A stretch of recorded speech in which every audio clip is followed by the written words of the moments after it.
Aucune personne souffrant de diabète et candidate à l'expatriation aux États-Unis ne pourra passer outre cette étude de l'organisme américain RAND Corporation qui conseille les gouvernements de ce pays depuis 80 ans.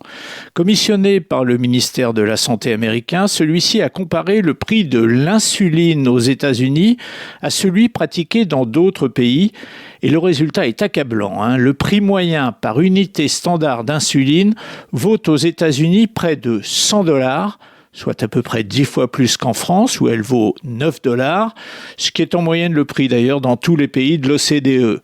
14 fois plus qu'en Australie, 9 fois plus que chez le voisin canadien et 27 fois plus qu'en Turquie.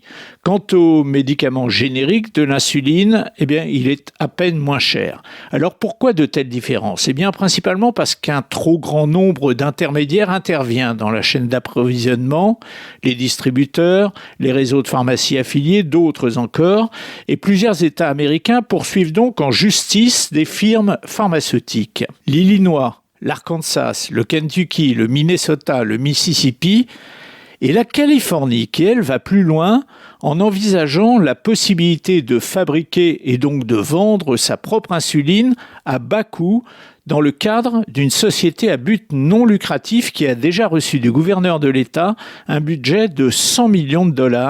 Puisse cette initiative faire boule de neige ? Ça semble être le cas. Un rappel pour situer l'ampleur du problème, 38 millions de résidents américains souffrent du diabète et 8 millions ont besoin d'insuline. Beaucoup d'entre eux n'ont évidemment pas les moyens.